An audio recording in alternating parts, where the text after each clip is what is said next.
क्या तहकीकात सामने आई है, क्या रीज़न सामने आए और कितने लोगों के इसमें कैद की गई है? कल शाम की जो टीआरपी गेमिंग जोन में जो घटना घटी है उसकी इन्वेस्टिगेशन को आगे बढ़ाते हुए कल रात तक हमको 27 डेड बॉडीज़ रिकवर हुई थी, जिनको सिविल हॉस्पिटल में शिफ्ट किया गया था और उनके सभी डेड बॉडीज़ में से डीएनए का सैंपल लेके और उनके जो रिलेटिव्स हैं उनका भी सैंपल लेके सुबह अर्ली मॉर्निंग 4 बजे ये एफएसएल गांधीनगर के अंदर सैंपलिंग के लिए वो भेज दिया गया है और उनकी मैचिंग की कार्रवाई अभी चल रही है। इसके उपरांत यहाँ तालुका पुलिस स्टेशन के अंदर एक ऑफेंस भी रजिस्टर किया गया है, जिसके अंदर आईपीसी 304, 308, 337, 338, 114 की सेक्शंस हमने लगाई हैं।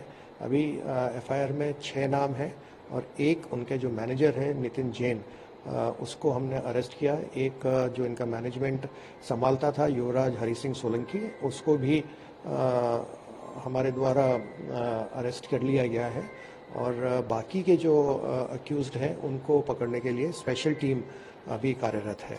सर, ये पूरी तहकीकात जो की गई है, एसआईटी भी टीम है, फोरेंसिक लैब की टीम भी वहाँ पे पहुँची थी, फिर हम क्या वजह सामने आई है, कुछ आपके इंट्रोगेशन में क्या सामने आया? जो अभी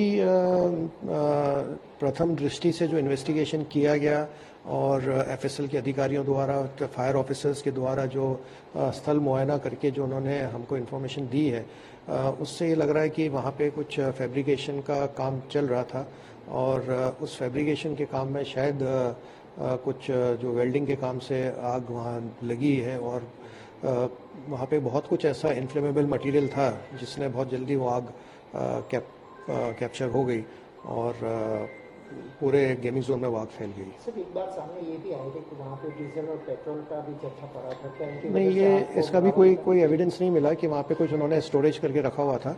ये बात अभी तक हमको एफएसएल या फायर ऑफिसर किसी ने नहीं बताई कि कोई इस तरह का वहाँ पे जत्था स्टोरेज में था।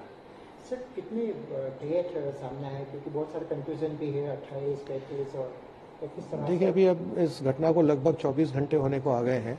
सारी डेब्रीज हमने वहाँ से क्लियर कर दी है। उसमें कल रात के बाद हमको कोई और डेड बॉडी अभी रिकवर नहीं हुई है, ना ही हमारे पास कोई और मिसिंग की कंप्लेंट्स आई हैं।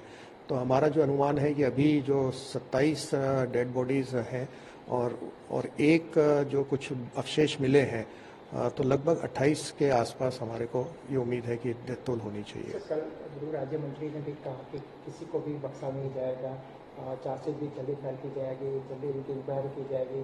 किस तरह से आप इस तो ये जो आज गुनाह दाखिल हुआ है उसके लिए एक स्पेशल इन्वेस्टिगेशन टीम 9 जनों की बना दी गई है और हम कोशिश करेंगे कि जल्दी से जल्दी इसका इन्वेस्टिगेशन पूरा हो। उसके लिए स्पेशल पीपी की भी नियुक्ति करने के लिए प्रपोजल होम डिपार्टमेंट को भेज दिया गया है और साथ में गुजरात सरकार के द्वारा जो एसआईटी की टीम बनी है वो भी अपना रिपोर्ट देंगे।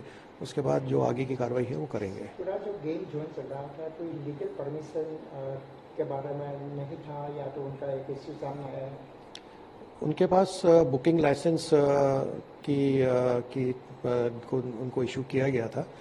अभी जो फायर एनओसी का जो एक प्रश्न है उसका भी इन्वेस्टिगेशन हम इसके साथ साथ करेंगे। सर, ये कितने लोगों के डीएनए सैंपल भेजे गए, कब तक रिपोर्ट आएगी? ये 27 डेड बॉडीज़ जो हैं उन सबके सैंपल्स भेजे गए हैं और हमको कहा गया कि क्योंकि ये डेड बॉडीज़ थी, उनके ब्लड में से नहीं डीएनए मिला है, वो बोन मैरो के अंदर से हम लोग ने डीएनए एक्सट्रैक्ट किया है।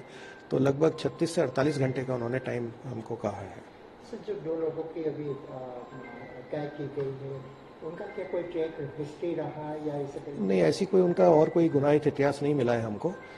ये हमको एक उनकी जो नेग्लिजेंस है वो सामने आ रही है कि जो वहाँ वो काम चल रहा था तो उस काम को उन्होंने उसमें थोड़ी सी और एहतियात हमको रखनी चाहिए।